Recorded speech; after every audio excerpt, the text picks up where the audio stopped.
I was born in the lower stacks of Hive Tertius, where the recycled air tasted of rust, and the moisture that dripped from the ceiling pipes was the color of old blood. Down there, in the bowels of the hive where the Emperor's light filters through 40 kilometers of industrial decay, you learn quickly that survival is a numbers game. Keep your head down, count your rations, don't ask questions, don't make eye contact with the enforcers, don't dream of anything beyond the next sleep cycle. My mother told me once when I was young enough to still believe her that we were blessed to live in the Imperium, that the God Emperor himself watched over us even here in the darkness. She died 3 years later when a pressure valve burst in sub-level 94, scalding 17 workers to death in superheated steam. The administratum adjusted the population census and requisitioned 17 replacement workers from the orphan blocks. I was 12. I learned then that survival meant being useful enough to count, but not important enough to mourn. When I turned 23, they came. The administratum officials arrived with their data slates clutched like holy scripture, flanked by Arbites in carapace armor, whose shotguns seemed to sweep across us with casual contempt. They set up processing stations in the communal hab blocks, right between the protein vat dispensers and the shrines, where we were supposed to pray for forgiveness we didn't understand we needed. The gene scanners were old Imperial tech, humming with a sound that made your teeth ache, and they smelled like ozone and sanctified oils. We lined up because we had no choice. The notices had been posted in High Gothic and poorly translated Low Gothic, both versions saying the same thing: Imperial tithe, compliance mandatory, resistance is heresy. I watched my neighbors shuffle forward, their faces blank with the practiced emptiness we all wore like armor. Some wept, some prayed.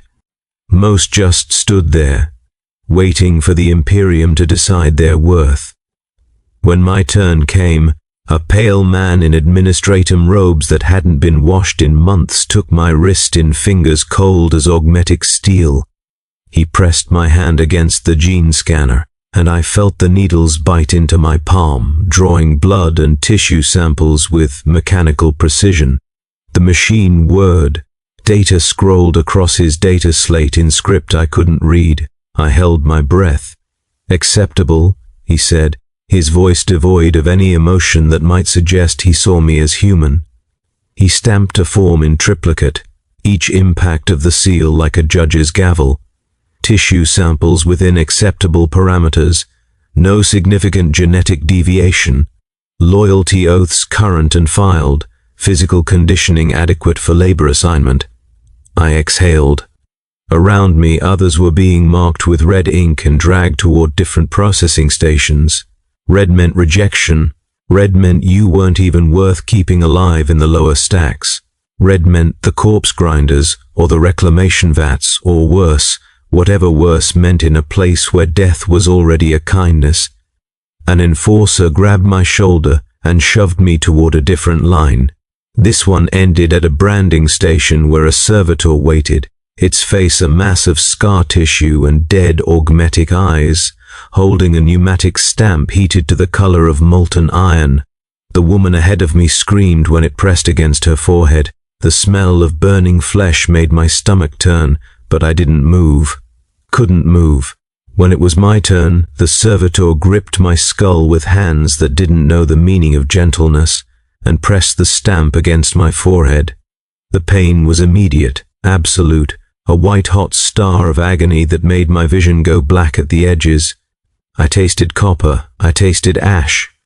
When it pulled away, I felt the brand cooling in the recycled air. The shape of the Aquila burned into my flesh like a promise or a curse. "You have survived the selection," the administratum official said, reading from a script as he moved to the next person in line. "Clearance granted. Await further assignment. Praise the Emperor." I stumbled away, touching the brand on my forehead with trembling fingers, feeling the raised edges of seared skin. Around me, others bore the same mark. We looked at each other with expressions that might have been relief or terror. It was hard to tell the difference anymore. They herded us into holding areas and gave us identification chips to wear on chains around our necks. Mine read, HT3479281 cleared. That was my name now, my designation, my value as calculated by men who would never see my face again. I thought I had passed. I thought the worst was over. I thought survival meant I would return to the lower stacks and continue the life I'd always known, brutal, brief, but mine. I didn't understand then that survival and clearance were not the same thing. Survival was what happened to your body. The continued function of organs, the rhythm of breath, the beating of a heart that hadn't yet given up. Clearance was what happened to your soul. It was permission, authorization, a stamp that said the Imperium acknowledged your existence and had decided you were worth the effort of exploitation. I had survived, but I had also been cleared, and in the darkness of Hive Tertius, in the bowels of the Imperium of Man, I would learn that clearance was far more terrible than death. They moved us at night, though in the lower stacks night was just a word on the work shift rosters, a dimming of already dying lumen strips that turned our world from grey to black. The haulers came rumbling through the processional gates, massive cargo eights with rusted hulls and imperial Aquilas so faded you could barely see them beneath decades of grime and exhaust stains. The engines coughed black smoke that smelled like burning promethium and something organic, something that made me think of funeral pyres. They loaded us like freight, hundreds of us, all bearing the fresh brands on our foreheads, all clutching our identification chips like they were holy relics. We climbed into the haulers through rear hatches that ground open on protesting hinges, revealing interiors lit by a single flickering lumen globe that cast everything in a sickly yellow light. The floor was corrugated metal, sticky with something I didn't want to identify. The walls were bare steel, scratched with tallies and prayers and obscenities in a dozen languages, the desperate graffiti of previous cargo. I found a space near the back and sat with my knees drawn to my chest, trying to make myself small. Others pressed in around me, body against body, until we were packed so tight I could feel the heartbeat of the man next to me through his ribs. The air grew thick and hot, heavy with the smell of fierce sweat and unwashed bodies, and the sharp tang of the disinfectant they'd sprayed us with during processing. The hatches slammed shut with a finality that made my chest tighten. In the darkness, someone began to pray. Others joined in, their voices rising in the litany of protection we'd all learned as children. The Emperor protects. The Emperor provides. In his name we endure. The words felt hollow in my mouth, but I spoke them anyway because silence felt more dangerous. The hauler lurched forward, and we were thrown against each other, a mass of cleared flesh being transported to whatever purpose the administratum had determined. The journey took hours, or maybe days, it was impossible to tell. They gave us nothing. No food, no water, no explanation. When someone near the front vomited from the motion and the heat, the smell spread through the hauler like a pestilence, making others sick in turn. We weren't prisoners, we had clearance stamps after all. We bore the Aquila on our foreheads. We were loyal citizens of the Imperium, but when I looked up at the ventilation grills in the ceiling and saw the shadows of guards moving on the hauler's roof, their shotguns silhouetted against the passing lumen light, I understood that clearance and freedom were not remotely the same thing. When the hauler finally stopped and the hatches ground open, the light that flooded in was so bright after hours of darkness that I had to shield my eyes. Enforcers stood at the entrance, their faces hidden behind rebreather masks, shock mauls in their hands. They didn't speak, they just pointed with their mauls, directing us out into a vast courtyard surrounded by walls so high I couldn't see their tops. The holding pens. They were built beneath an administratum fortress that loomed above us like a mountain of Rockcrete and Gothic architecture, its towers bristling with Vox antennae and gun emplacements. The pens themselves were open-air cages, each one large enough to hold hundreds, separated by chain-link fencing topped with razor wire. The ground was compacted dirt, dark with old stains. In the center of each pen stood a single water spigot and a trough for waste. Nothing else, no shelter, no privacy, no dignity. They sorted us by the numbers on our identification chips, reading them through handheld or spec scanners and shoving us toward different pens with the casual brutality of men moving livestock. I ended up in pen 7, pressed in with 300 others who all wore the same expression of numb incomprehension. We had survived the selection, we had been cleared. Why were we here? The first night, they gave us rations. A servitor wheeled a cart to each pen and distributed protein bars that tasted like sawdust mixed with machine oil, 1 bar per person. When someone asked for water, the servitor stared at them with its dead augmetic eyes and wheeled away without responding. We learned to cup our hands under the spigot and drink the rusty water that trickled out, warm and metallic, and never quite enough. The second night, the inspections began. Administrative officials in their endless robes moved through the pens with data slates and gene scanners, randomly selecting people for verification processing. They would call a number, and enforcers would drag that person out through the gates. Sometimes they came back, sometimes they didn't. No one explained the criteria. No one explained what happened during verification. We just waited, listening for our numbers, praying to the Emperor that we wouldn't be called. On the third day, a man in pen 7 stood up during the morning roll call and shouted at the guards. His voice was hoarse but defiant, cracking with desperation. "What are our assignments?" he demanded. "You cleared us, you stamped us. We have a right to know what we're cleared for." The response was immediate. A commissar appeared at the gate, his long coat black as void, his face scarred and hard as iron. He wore the peaked cap of his office and carried a bolt pistol on his hip, the weapon polished to a shine that seemed obscene in this place of rust and filth. He didn't shout. He didn't need to. He simply walked through the gate, straight toward the man who had spoken. "Rights?" the commissar said, his voice quiet and cold. "You speak of rights?" The man opened his mouth to respond. The commissar drew his bolt pistol and fired once point blank into the man's face. The round exploded through the back of his skull in a spray of bone and brain matter, the sound so loud in the enclosed space that my ears rang for minutes afterward. The body collapsed like a puppet with cut strings. The commissar holstered his weapon and turned to face us, 300 people frozen in terror. "The Emperor does not owe you answers," he said, his voice carrying across the pen with the weight of absolute authority. "He owes you nothing but purpose.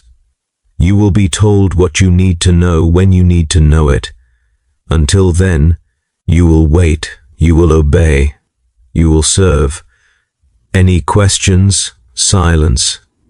Perfect, absolute silence except for the buzzing of flies gathering on the corpse." "Good," the commissar said. He stepped over the body and walked out of the pen. The gates clanged shut behind him. The enforcers dragged the corpse away an hour later, leaving a dark stain in the dirt that no one dared approach. That night, lying on the ground with nothing but the clothes on my back and the brand burning on my forehead, I finally understood what clearance meant. It meant you were permitted to continue existing, but only in ways the Imperium deemed useful, only for purposes it alone would define, only for as long as your value exceeded the cost of keeping you alive. Survival was biological, the beating of your heart, the drawing of breath. Clearance was administrative, a stamp, a number, a designation in a ledger somewhere in the infinite bureaucracy of the administratum. I had survived the selection. I wore the Aquila on my flesh, but I was beginning to learn that in the Imperium of Man there were fates far worse than failing. They assigned me to Manufactorum 97 on the 14th day in the holding pens. An administratum scribe called my number, HT 347 9,281 cleared, and handed me a work chit stamped with my new designation, M97 Labor Class Tertiary. The scribe's fingers were stained black with ink, and his eyes never left his data slate as he spoke. Report to Transit Platform 9. Transport departs in 30 minutes. Failure to comply results in termination of clearance status. I didn't ask what termination of clearance status meant. I'd learned that lesson watching a man's head explode.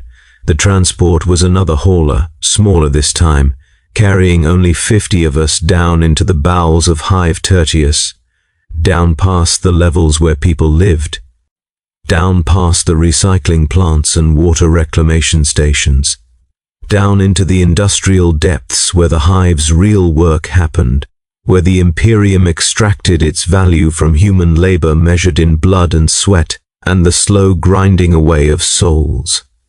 The descent took hours. The temperature rose with every level, until the air inside the hauler felt like breathing soup, thick and hot and laden with chemical vapor.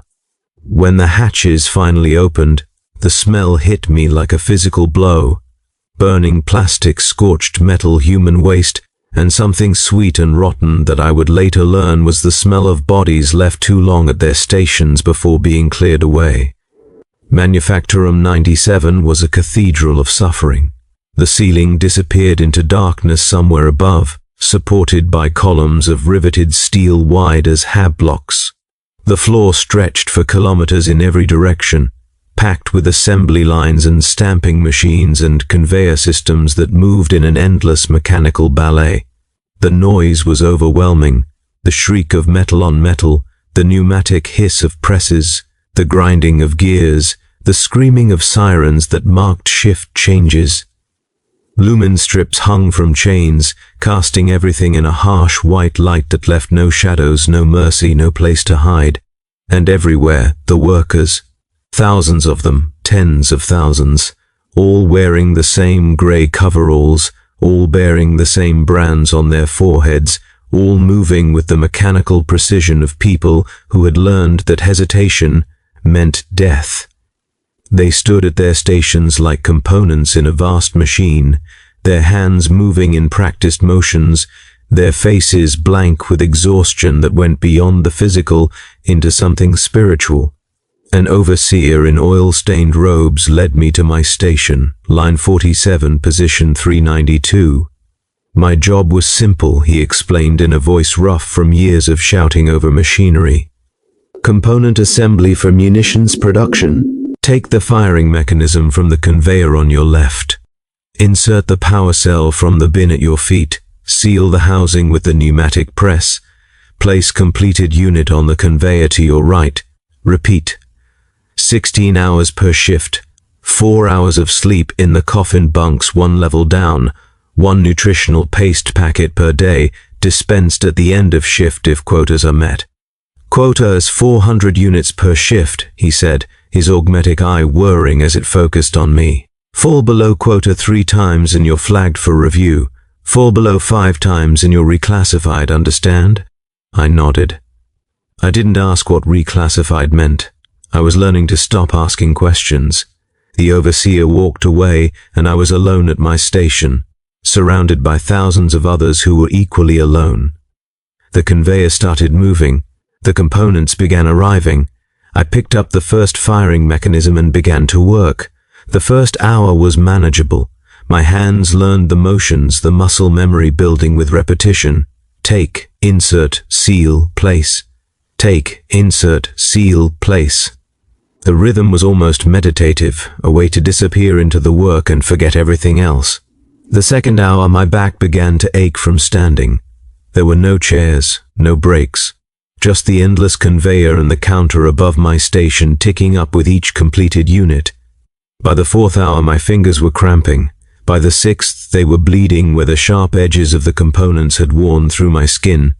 By the 10th, I could barely feel them at all, just distant signals of pain that my brain had learned to ignore because stopping meant falling below quota.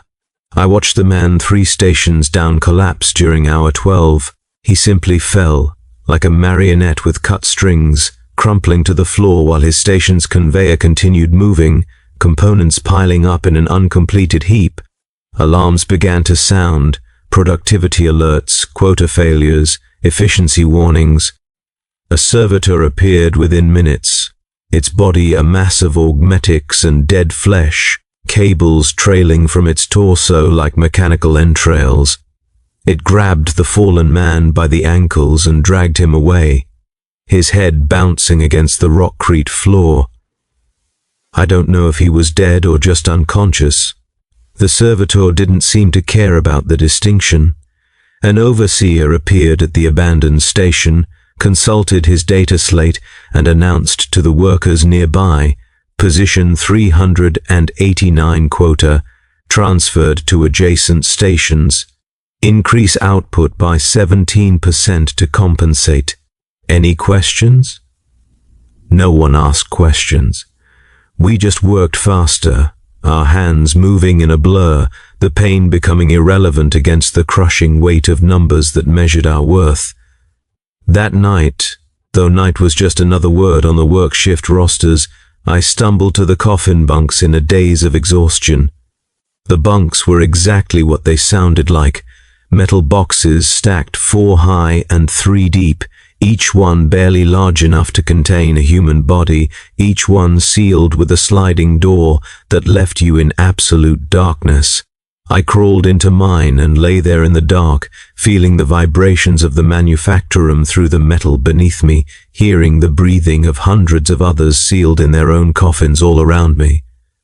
4 hours later, the alarm shrieked and my coffin door slid open automatically. I dragged myself out and joined the shuffle toward the dispensary, where a servitor handed me a packet of nutritional paste that tasted like chemicals and despair. I ate it in mechanical bites, knowing I needed the calories, no longer caring about the taste. Then back to line 47, position 392. Back to the conveyor, back to the work. Days blurred into weeks. Weeks into months. I learned the rhythm of Manufactorum 97, the way you learn the rhythm of breathing, unconsciously, necessarily without thought. I learned which overseers would beat you for inefficiency, and which would simply mark you down and let the system handle your termination. I learned to sleep standing up, to eat while working, to piss in the waste channels between shifts, because leaving your station meant lost time, meant missed quota. I learned that survival meant your heart kept beating, your lungs kept drawing the poison air, your hands kept moving through the motions. But clearance meant the Imperium acknowledged your heartbeat had value. Clearance meant your suffering had purpose. Clearance meant you were contributing to the great machine of the Imperium, building weapons that would kill enemies you would never see, serving an emperor you would never meet, all for the continuation of a species that measured your worth in completed units per shift. And I learned one more thing. Watching the bodies dragged away by servitors who had once been workers like me. When that value ended, so would the acknowledgement, so would the clearance, so would you. In Manufactorum 97, in the labor depths of Hive Tertius, in the bowels of the Imperium of Man, I was learning what it meant to be useful, and I was learning to fear the day I wouldn't be. They came on the first day of the 3rd month, descending from the upper levels like prophets of a machine god we were never allowed to worship directly. The tech priests of the Adeptus Mechanicus, draped in red robes that seemed too clean for this place of oil and grime, their augmetic limbs clicking and whirring with each mechanical step. Their faces were hidden behind rebreather masks decorated with brass cogwheels and purity seals, and their eyes, those that still had eyes, glowed with a cold bioluminescence that made them seem less than human and more than we could ever hope to be. The overseers called it an efficiency audit. The words spread through Manufactorum 97 like a contagion, whispered from worker to worker during the brief moments when the machinery's shriek allowed for speech. No one knew exactly what an efficiency audit meant, but we all understood that it was bad. The workers who'd been here longer, the ones whose brands had scarred over years ago, whose eyes had gone dead long before their bodies gave out. They looked terrified in a way I'd never seen before. "They're recalculating our worth," the woman at position 391 told me, her voice barely audible over the screaming of metal presses. Her name was Celine, or at least that's what she'd been called before she became M97, Labor Class Tertiary 5647. They do this every few years, measure productivity against resource expenditure. Anyone below the acceptable ratio. She didn't finish. She didn't need to. The tech priests set up their equipment at the end of each production line, cogitator banks connected to the manufacturer's data looms by bundles of cables thick as a man's arm, monitoring stations where hooded acolytes tracked our every movement with Auspex scanners and picked recorders. They measured everything: the speed of our hands, the precision of our assembly, the number of units completed per hour, per shift, per day, the caloric intake versus energy output, the cost of our nutritional paste against the value of our production. They were reducing us to numbers, and the numbers would decide who lived and who was reclassified. I pushed myself harder than I'd ever pushed before. My hands moved in a blur: grab, insert, seal, place, grab, insert, seal, place. The motions so rapid they stopped being individual actions and became a single continuous flow. My fingers bled freely now, leaving smears of red on every component I touched, but I didn't dare slow down to wrap them. Blood could be cleaned, falling below quota could not. The counter above my station climbed. 420 units, 430, 445. I was exceeding quota by 10%, then 15, then 20. My back screamed with pain. My vision swam with exhaustion. But I kept moving because stopping meant failure, and failure meant the red ink. Every day at the end of shift, they posted the rosters on data screens throughout the manufacturer. White text for those meeting quota, green for those exceeding it, red for those falling short. The first day of the audit, 17 names appeared in red. The second day, 34. By the end of the first week, the red names had climbed past 100, and every morning, when we returned to our stations, we found gaps in the lines where the red marked had stood. Their positions empty, their counters reset to 0, their identification numbers struck from the system as efficiently as deleting bad data from a cogitator's memory banks. But we could still hear them. In the grinding of the machines, in the hiss of the hydraulics, in the rhythmic pounding of the stamping presses, I swear I could hear screaming. Not the mechanical scream of metal on metal, but human voices, raw and desperate and endless. The older workers pretended not to hear it. Maybe they'd learned to tune it out, the way we'd all learned to tune out the pain and the exhaustion and the slow death of everything that had once made us human. Or maybe they heard it and understood what it meant, and that understanding was worse than ignorance. On the 9th day of the audit, the production line 3 rows over failed. A critical malfunction in the primary conveyor system, some component breaking down after years of continuous operation without proper maintenance. The line went dead in the middle of shift, leaving 200 workers standing idle at their stations while warning klaxons screamed and overseers shouted into Vox units. The tech priests converged on the scene within minutes, their augmetic limbs unfolding specialized tools and diagnostic equipment. They examined the machinery with the reverence of priests before a sacred altar, chanting litanies in binary cant while their acolytes recorded every measurement, every data point, every possible cause of the failure. They spent 6 hours repairing the conveyor, 6 hours during which 200 workers stood motionless at their stations, not daring to leave, not daring to sit, just standing in the oppressive heat and waiting for permission to return to work.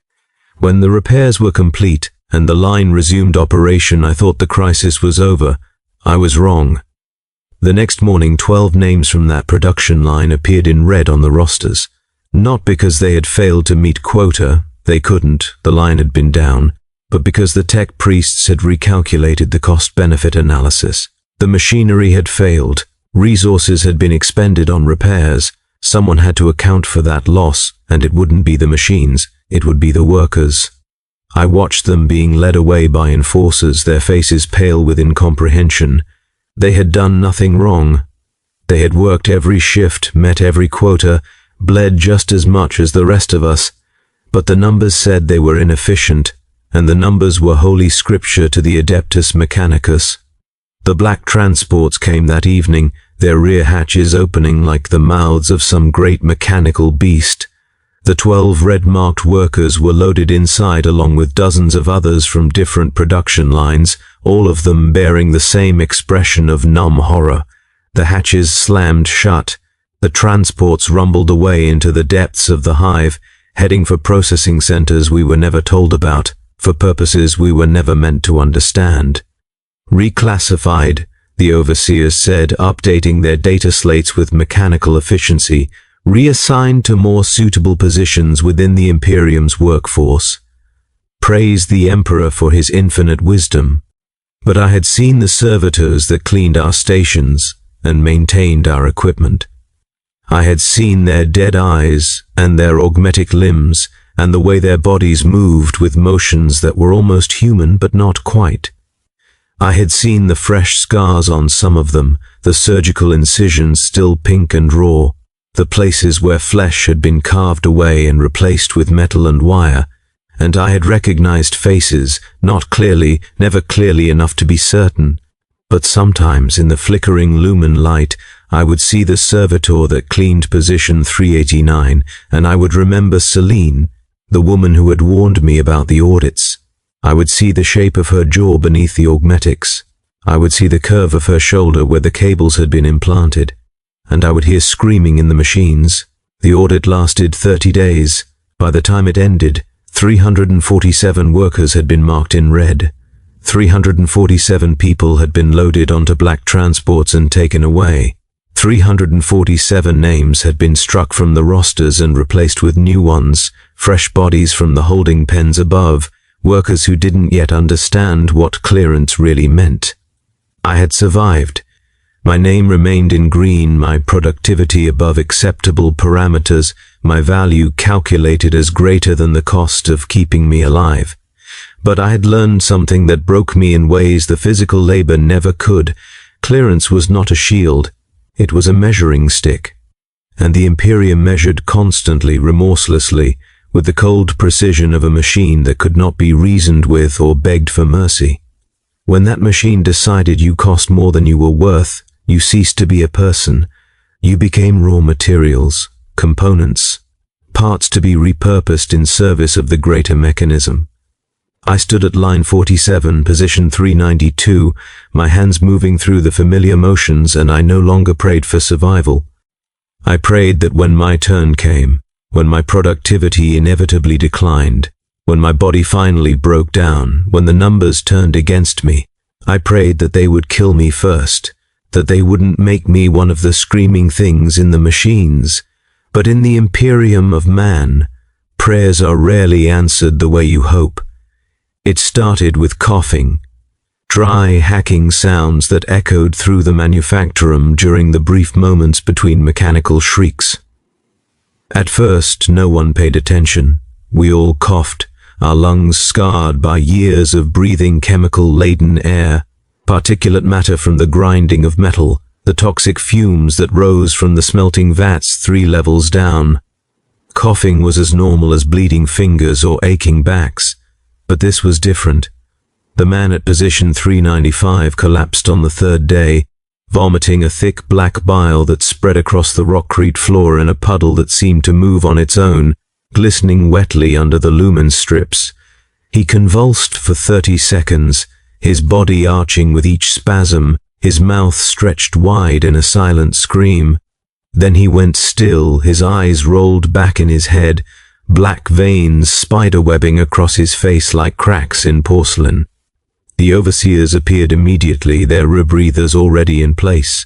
They'd known before we did. They examined the body from a distance, consulted their data slates with expressions I couldn't read behind their masks, then made a decision that would condemn all of us. They sealed the section. Massive bulkhead doors that I'd never even noticed before, hidden in the walls, camouflaged among the machinery and piping, slammed down with a sound like the Emperor's judgment. Hydraulic locks engaged with metallic clangs that rang through the manufactorum like funeral bells. Red warning lights began to strobe, bathing everything in crimson pulses that made the shadows dance like daemons. We were trapped.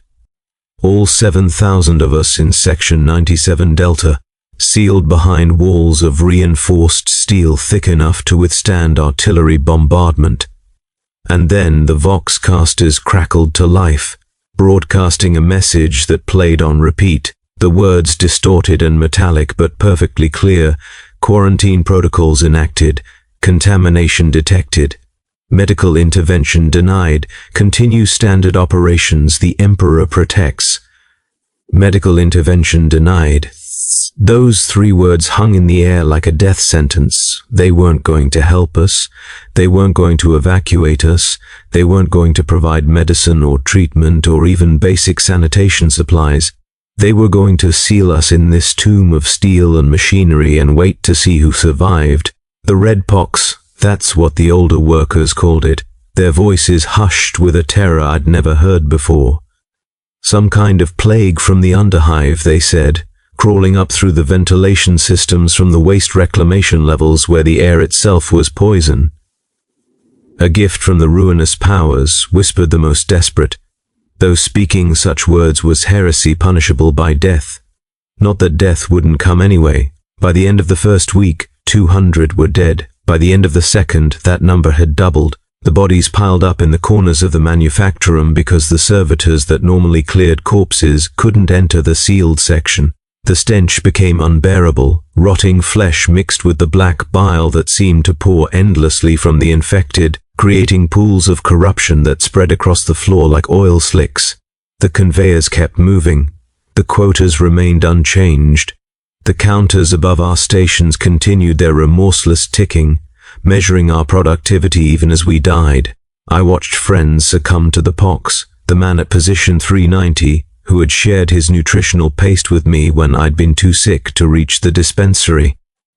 The woman at position 394, who had taught me the prayers we whispered during the brief moments of darkness in the coffin bunks. They coughed blood, they vomited black bile, they died screaming or they died silent, and it didn't matter which because the result was the same. And I kept working. Because stopping meant execution for sabotage, because the overseers still patrolled our section in their sealed environment suits, still checked our quotas, still marked down anyone who fell below acceptable productivity.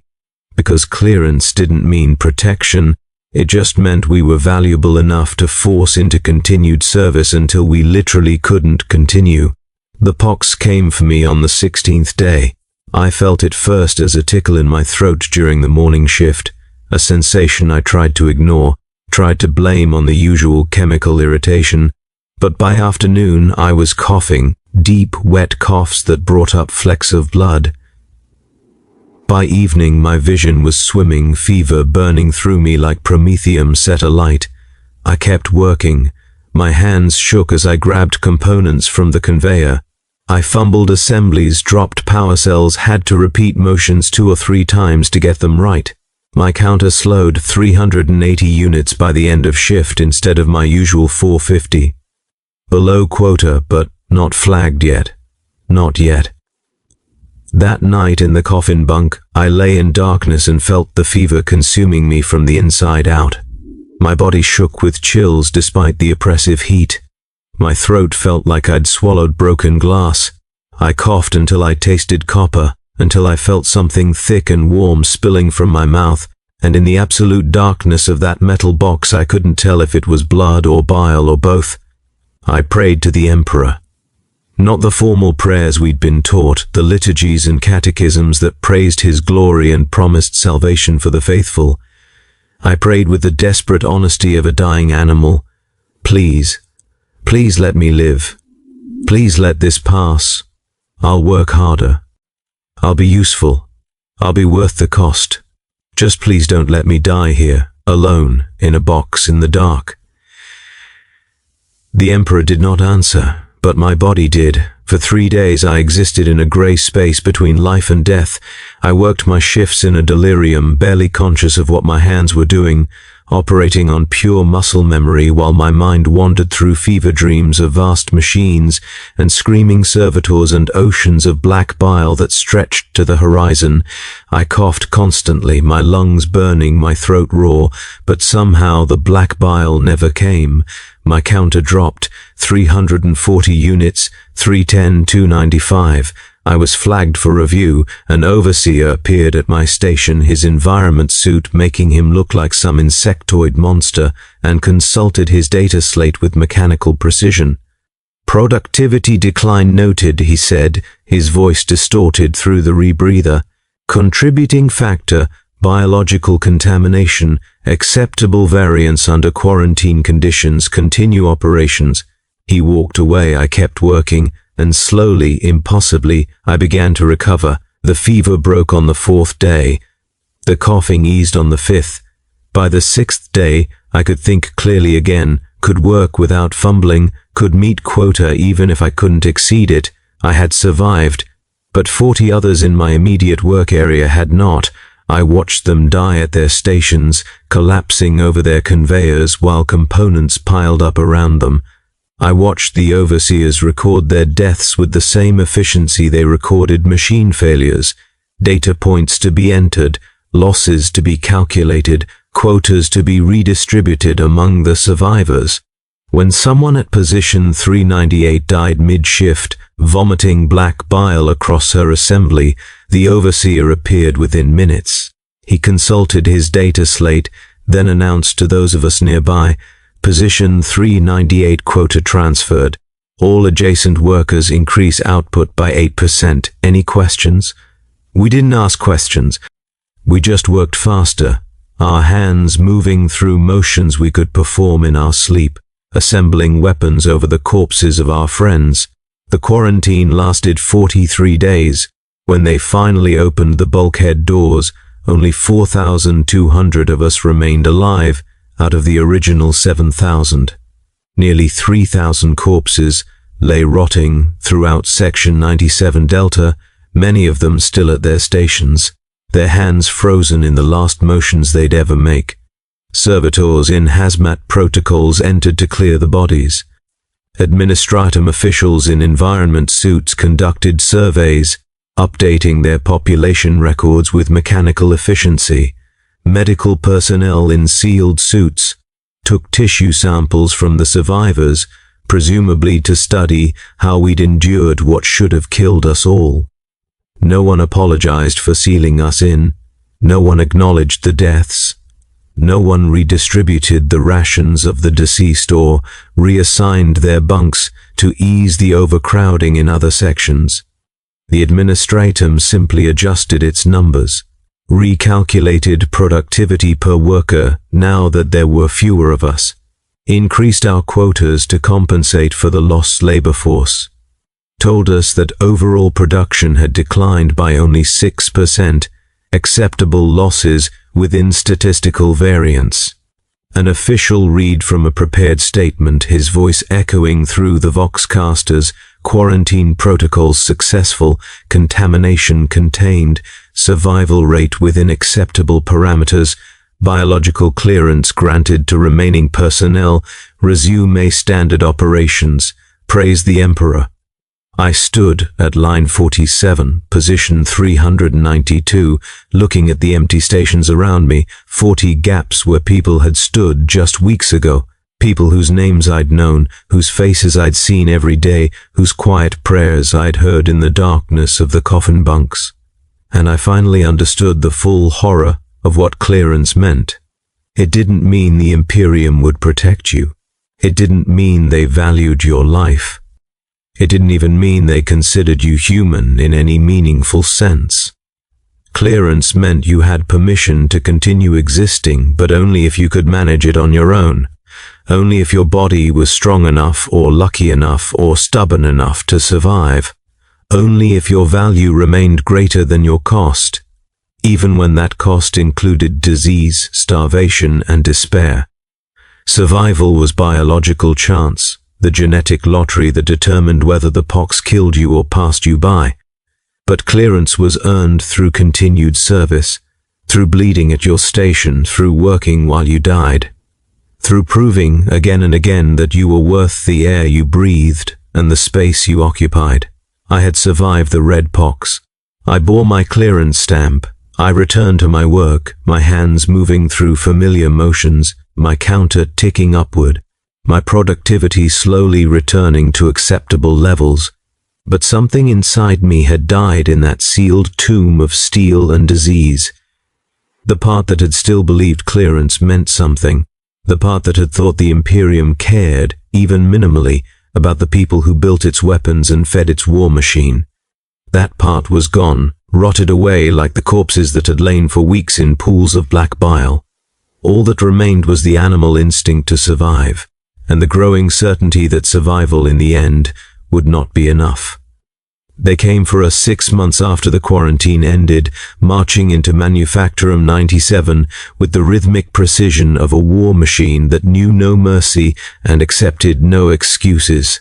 The Astra Militarum, the Imperial Guard, their uniforms sharp and clean in a way that seemed obscene in our world of oil and rust, their lasguns held with casual readiness that spoke of men who knew how to kill and had done so many times before. Behind them came the pressed gangers, militarum recruitment officers with portable gene scanners and conscription stamps that glowed red-hot in their pneumatic presses. And behind them, the commissars, their long coats black as the void between stars, their expressions hard as the armor plating on a battle tank. The conveyors stopped. For the first time in my memory, the machines went silent, their endless shrieking giving way to a quiet so profound it felt like the hive itself was holding its breath. We stood at our stations, confused and terrified, watching as the Militarum forces spread through the Manufactorum in disciplined formations. An officer stepped onto a raised platform near the primary data looms, his voice amplified by voxcasters that made it boom through the vast space. By order of the Departamento Munitorum and the authority of the God Emperor of mankind, this facility has been designated for military conscription.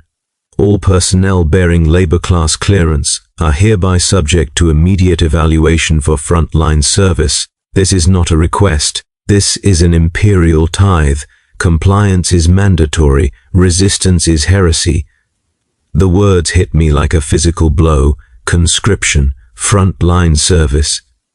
After years in the Manufactorum, after surviving the audits and the plague, after bleeding and breaking and giving everything I had just to meet quota, they were taking us anyway. The pressed gangers moved through the production lines with mechanical efficiency, scanning each worker with their gene scanners, checking our clearance brands, consulting their data slates. They were looking for something specific: age range, physical conditioning, genetic markers that indicated we could survive long enough to be useful on a battlefield. I had survived a red pox. That meant my immune system was strong, my body resilient enough to endure biological weapons. That meant I was valuable, not to keep safe, but to spend in a different way. When the pressed ganger reached my station, he grabbed my wrist without a word and pressed his scanner against the brand on my forehead. The machine beeped. He consulted his data slate, then reached for his conscription stamp. "No," I heard myself say, the word escaping before I could stop it. "No, I'm cleared for labor assignment. I'm useful here. My productivity is above quota." The pressed ganger didn't even look at me. He simply pressed the stamp against my shoulder, right through my coveralls, and I felt the burning metal sear through fabric and flesh. The pain was sharp and immediate, but it was nothing compared to the terror flooding through me. "Cleared for frontline infantry service," he said, his voice utterly devoid of emotion. "Report to Assembly Area 3. Immediate compliance required." He moved to the next worker. I stood there, my hand pressed against the burning mark on my shoulder, feeling the world tilt beneath me. All around me, others were being marked. The pressed gangers moved with assembly line efficiency, scanning and stamping, reducing us to conscript numbers as casually as we'd assembled munitions components. Some workers tried to run. The militarum soldiers cut them down with lasgun fire, the beams flashing red in the harsh lumen light, the smell of burned flesh adding another layer to the manufacturum's permanent stench. A commissar stepped onto a body, using the corpse as a platform to address us. His voice cold and absolute, "You have been honored with the opportunity to serve the Emperor directly, to fight his enemies on the front lines, to die if necessary in his name. Those who resist this honor prove themselves unworthy of the clearance they bear. Their deaths are merciful compared to what awaits heretics and cowards." I looked at the workers around me, thousands of us, all bearing the fresh burns of conscription marks, all realizing that the clearance we'd fought so hard to maintain had meant nothing. We'd been useful in the manufacturum, now the Imperium needed us elsewhere. Our years of service, our productivity records, our survival through audits and plagues, none of it mattered against the numbers in some Departamento Munitorum ledger that said the war front needed bodies. They herded us toward the assembly areas like cattle, shock mauls crackling, lasguns trained on us with casual readiness. I passed workers who were being left behind, those too old, too injured, too weak to be worth conscripting. They stood at their stations watching us go, and I couldn't tell if the expressions on their faces were relief or envy. In Assembly Area 3, they loaded us into troop haulers that made the cargo 8s seem luxurious by comparison. These were military transports designed to move as many bodies as possible with no consideration for comfort or dignity. We were packed in so tightly I couldn't fall down even if I'd wanted to, held upright by the press of bodies around me. The haulers' engines roared to life, and we lurched into motion, heading up through the hive levels toward the surface. I'd never been to the surface. Born in the lower stacks, assigned to the labor depths, I'd spent my entire life in the artificial darkness of the hive's interior. Now, through the narrow vision slits in the hauler's walls, I caught glimpses of natural light, harsh and painful after years of lumen strips, but somehow beautiful in its cruelty. A commissar rode with us, standing near the front of the hauler, where everyone could see him, his bolt pistol visible on his hip like a promise. He began to speak, his voice cutting through the engine noise and the sound of terrified breathing. "You should be grateful. For years you have served the Imperium in the manufacturum, building the weapons that defend humanity from the Xenos, the heretic, the daemon. Now you are cleared for the highest honor a citizen can receive, to wield those weapons yourself, to stand on the front lines, to kill the Emperor's enemies with your own hands, to die, if the Emperor wills it, in glorious service to the species." His words washed over me like acid. Grateful. We should be grateful for being torn from our assignments, marked like livestock, shipped off to a war we knew nothing about, to fight enemies we'd never seen for reasons no one would explain. I thought about the audits, about the workers dragged away to become servitors.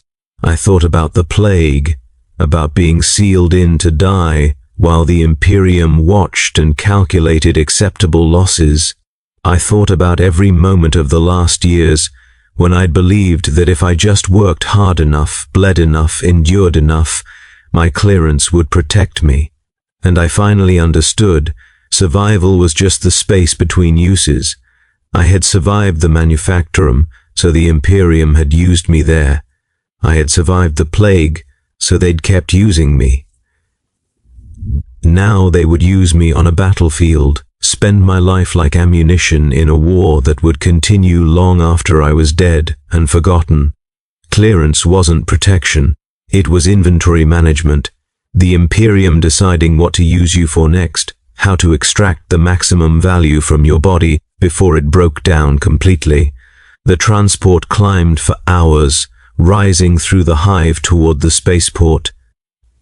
Through the vision slits, I watched the levels pass, the mid-hive markets I'd never shopped in, the upper hab luxury quarters I'd never imagined seeing, the administrative districts where the people who calculated our worth lived in comfort I couldn't comprehend. And finally, the surface, the actual surface of the planet, where the sky stretched overhead, not a rock-creed ceiling, but an endless expanse of grey clouds that seemed impossible, incomprehensible, terrifying in their vastness. The spaceport was a nightmare of organized chaos, landing pads stretching for kilometers, transport ships descending and ascending in carefully controlled patterns, hundreds of thousands of conscripts being processed and loaded with assembly line efficiency. We were just another batch, another shipment of raw materials being transported to where the war machine needed feeding.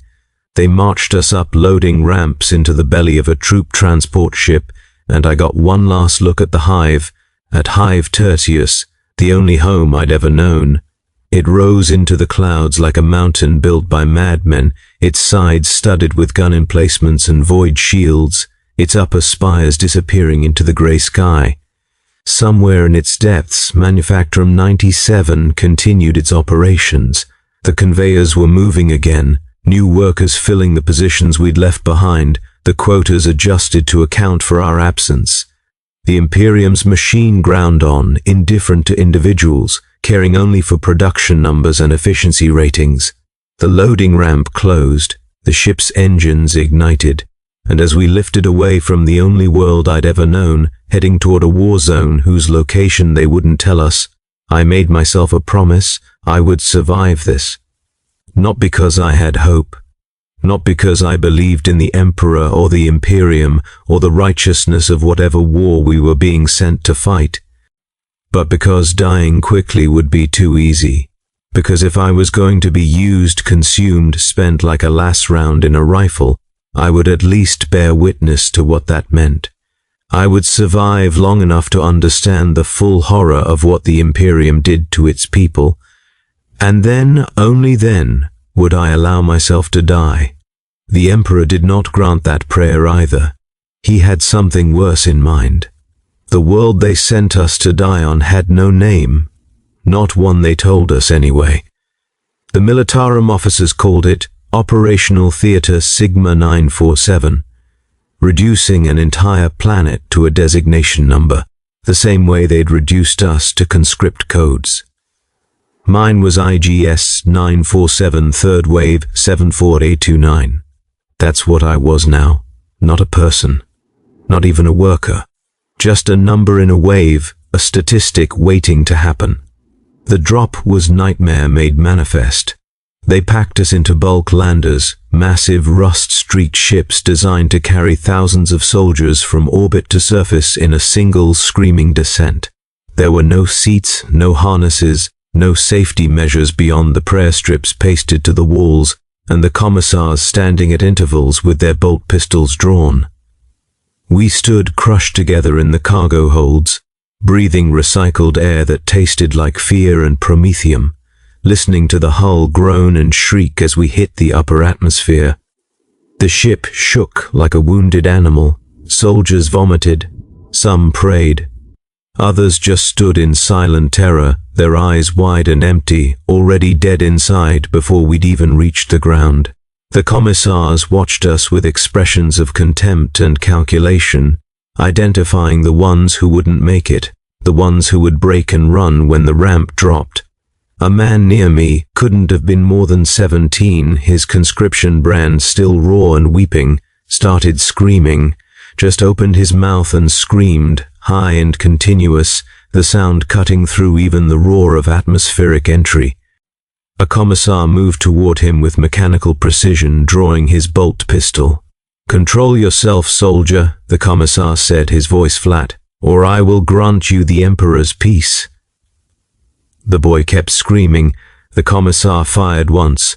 The bolt round took the boy's head apart in a spray of bone and brain matter that splattered across a dozen of us. The body stood for a moment, held upright by the press of bodies, before slowly sliding down to the deck. "Anyone else need the Emperor's piece?" the commissar asked, surveying us with cold eyes.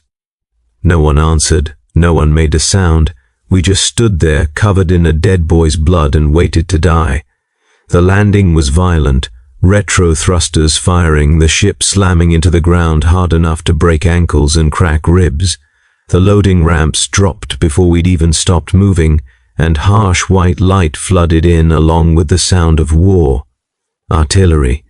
Endless, thunderous artillery that shook the ground and made your bones vibrate. The shriek of rockets cutting through the air. The crack, crack, crack of lasgun fire, thousands of weapons discharging in a chaotic symphony.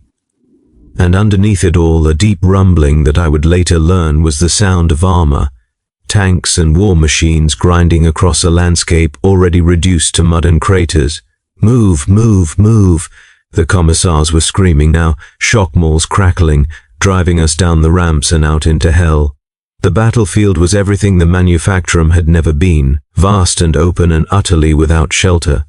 The sky above was the color of old bruises, choked with smoke and ash that fell like black snow. The ground was churned mud studded with barbed wire and the wreckage of machines and men. Craters filled with water the color of rust, bodies floating face down in them, trenches cut across the landscape in geometric patterns that made no sense, their walls reinforced with sandbags and the bodies of the dead. They herded us toward a staging area, a section of trench where militarum sergeants waited with equipment crates and the dead-eyed efficiency of men who'd processed thousands of conscripts before us. A sergeant grabbed me by the front of my coveralls and shoved a lasrifle into my hands. "This is a Mark III Sea Guard pattern lasgun," he shouted over the artillery, the words obviously repeated so many times they'd lost all meaning. "Power pack goes here, safety here, trigger here. Point at the enemy and fire. Any questions?" I tried to ask where the enemy was, what we were fighting, what the objective was. He'd already moved on to the next conscript, shoving weapons into hands that didn't know how to hold them, distributing death with assembly line precision. An officer appeared on the trench parapet, a lieutenant, his uniform somehow still clean, his face hard with the certainty of someone who'd never questioned an order in his life. He pointed toward the horizon where I could see shapes moving through the smoke, too distant to identify but clearly not human in their proportions. "The enemy holds the forward positions," he shouted, his voice amplified by a voxcaster. "Your objective is to advance across no man's land and take their trenches. The Emperor protects the faithful. Fix bayonets. Prepare to advance. Bayonets." They wanted us to fix bayonets. I looked down at the lasgun in my hands and realized there was no bayonet. Most of the conscripts around me didn't have them either. We'd been given whatever equipment was available, a random distribution of weapons and ammunition with no consideration for what we'd actually need. A whistle blew, sharp and shrill, cutting through the artillery. "First wave, advance!" The commissars began driving us up ladders and over the trench lip with shock mauls and threats, forcing us out into the open where the enemy could see us. I climbed because staying meant execution. My hands shaking so badly I could barely hold the lasgun, my legs moving on pure animal instinct. The world became chaos. Artillery shells landed in explosions that turned the ground to liquid, throwing bodies into the air like toys. I saw a man to my left simply disappear, vaporized by a direct hit that left nothing but a crater and the smell of cooked meat. Las fire cut through the smoke, not the clean beams I'd imagined, but messy overlapping shots that kicked up mud and found flesh with horrifying frequency. I ran forward because running back meant the commissars would shoot me. I ran through mud that sucked at my boots, through barbed wire that tore my coveralls and skin, through smoke so thick I could barely see 3 meters ahead. Around me, men were dying, screaming, falling, clutching wounds that spilled their insides onto the churned earth.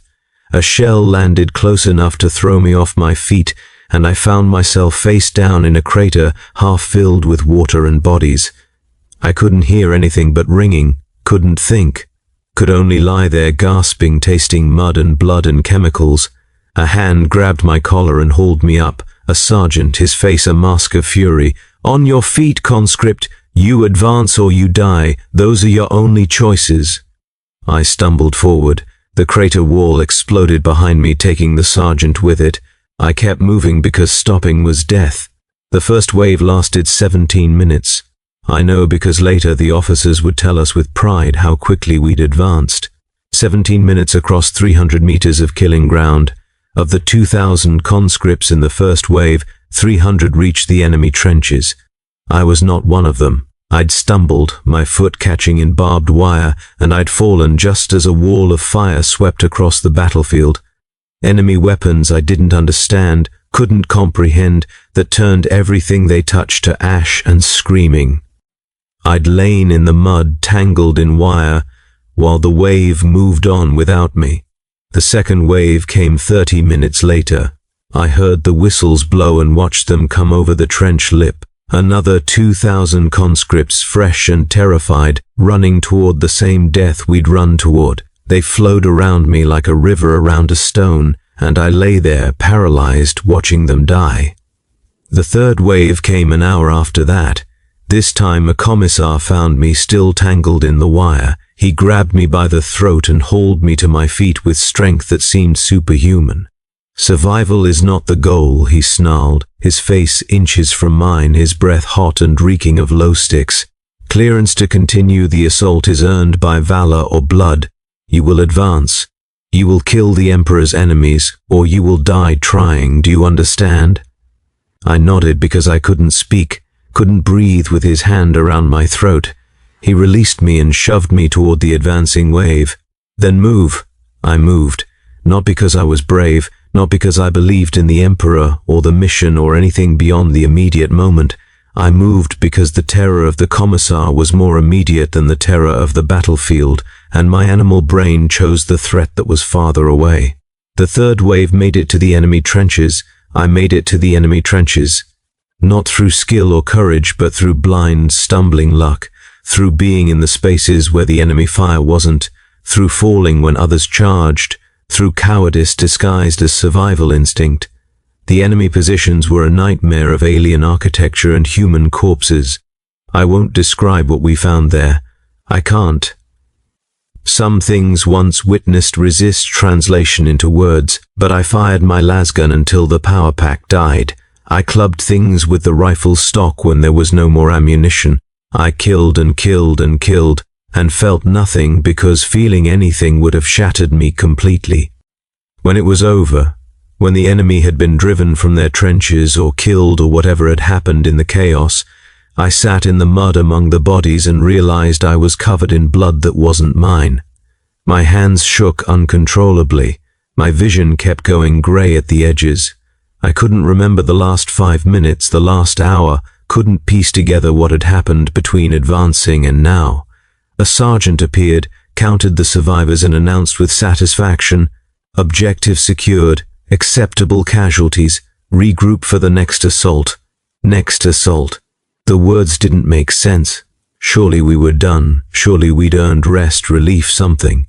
But a commissar appeared at the trench edge, silhouetted against the smoke-filled sky like an angel of death, and said the words that would define the rest of my existence on this planet. "Fix bayonets. The enemy holds the next line. We advance in 20 minutes. I had no valor left, only blood, only the animal terror that kept my legs moving forward into the guns again and again and again, because that's what clearance meant on the front lines, not survival, not safety, not even the illusion of protection, just the permission to continue dying one assault at a time until there was nothing left of you but a number in a casualty report and a space for the next wave to fill. I don't know how long the war lasted, days blurred into weeks, weeks into months, time measured only by the assaults and the brief periods between them when we huddled in captured trenches and waited for the next whistle to blow. The planet's sun rose and set. I think it did. though the smoke was so thick I rarely saw it, and we advanced, meter by meter, across a landscape that had been bombed and burned until it resembled nothing so much as the surface of some dead moon. I stopped counting the assaults after the 15th, stopped learning the names of the conscripts who arrived in the replacement waves, stopped thinking about anything beyond the immediate moment, the weight of the lasgun in my hands, the sound of artillery, the smell of promethium and cordite and death. I survived by becoming something less than human, by shutting down everything that made me a person and operating on pure instinct, by cowering in craters when braver men charged, by playing dead among corpses when the enemy counterattacked, by doing whatever it took to make it through the next 5 minutes, and then the 5 minutes after that, without thought for honor or duty or anything the commissars screamed about.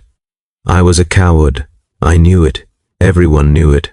But cowards who survive long enough become veterans, and the Imperium values veterans more than heroes because heroes are usually dead. The end came during what the officers called the final push, an assault across the last enemy positions before what they promised was total victory. They fed 3 waves into the guns that day. I was in the second wave, stumbling across ground so thick with bodies you couldn't see the mud beneath them, when the enemy artillery found us. The shell landed close, not close enough to kill me outright, but close enough. I remember flying through the air, the world tumbling around me in a chaos of fire and smoke and screaming. I remember hitting the ground, the impact driving the air from my lungs. And then I remember looking down and seeing that my legs were gone below the knees, severed cleanly by shrapnel, the stumps pumping blood onto the churned earth. I should have died there, would have died if the assault hadn't succeeded, if the enemy hadn't finally broken and retreated, if the militarum hadn't sent corpsmen servitors out to collect the salvageable wounded.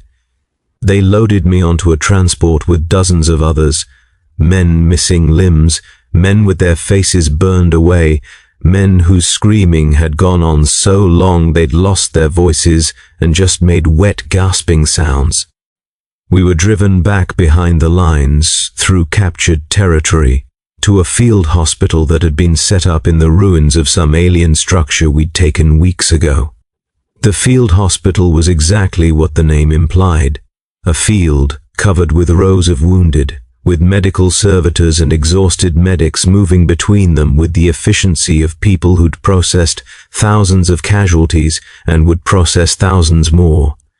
The air stank of gangrene and low-stick smoke, and the sharp chemical smell of whatever they used to disinfect the surgical implements between uses. They dumped me on a bare section of rockcrete and moved on to the next transport. I lay there, staring up at the smoke-filled sky, feeling my life pumping out through my leg stumps despite the tourniquets someone had tied above my knees. The pain was distant, held at bay by shock and whatever combat drugs they dosed me with during transport. A Medicae servitor eventually appeared above me, its face a mask of dead flesh and augmetics, its eyes empty glass lenses that reflected my own face back at me. It injected something into my neck and the world went fuzzy at the edges, the pain receding further, everything becoming soft and distant.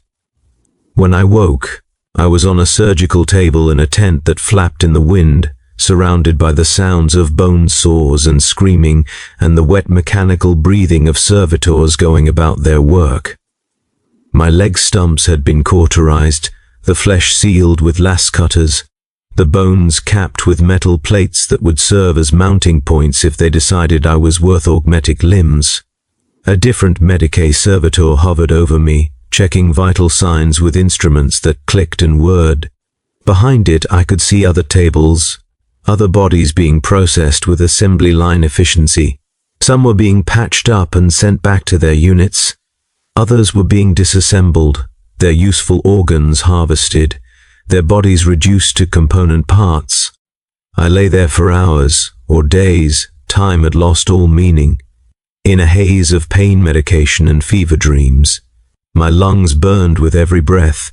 I'd inhaled chemical weapons during one of the assaults. and the damage was permanent, the Medicae servitor informed me with its emotionless mechanical voice. My cardiovascular system was compromised. My immune system was failing. My body was breaking down from months of sustained combat, malnutrition, and exposure to toxins that would kill me slowly over the coming years. But I had survived. My heart was still beating. My lungs were still drawing breath, however painful. I was alive. And then he came, an administratum clerk, his robes somehow still clean despite the mud and blood that covered everything else in the field hospital. He carried a data slate and wore the expression of a man cataloging ammunition expenditure, bored, efficient, utterly indifferent to the suffering around him. He stood at the foot of my surgical table and consulted his data slate, scrolling through data I couldn't see. Conscript IGS 947 third wave 747 Phony 29 Hasking, just confirming, mired to militarum labor assignment prior to military conscription. I tried to speak but could only manage a wet cough that brought up blood. You have survived the engagement, he continued, his voice a monotone. Wounds sustained, bilateral lower limb amputation below the knee, chemical weapon exposure resulting in pulmonary scarring, cardiovascular damage, multiple contusions and lacerations, prognosis survival likely, combat capability terminated. He looked up from his data slate, his eyes meeting mine for the first time. There was nothing in them, no sympathy, no cruelty, just the blank efficiency of a cog in the vast machine of imperial bureaucracy. Your injuries have deemed you unfit for further combat clearance, he said. However, the Imperium does not waste resources. You have been evaluated and found suitable for alternative service. Do you wish to serve the Emperor in another capacity? I knew what he meant.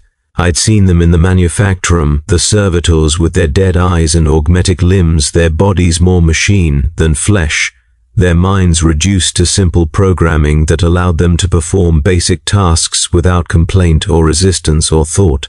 I'd seen their faces, I'd recognized them, I'd heard their screaming in the machines, and I knew that's what he was offering me.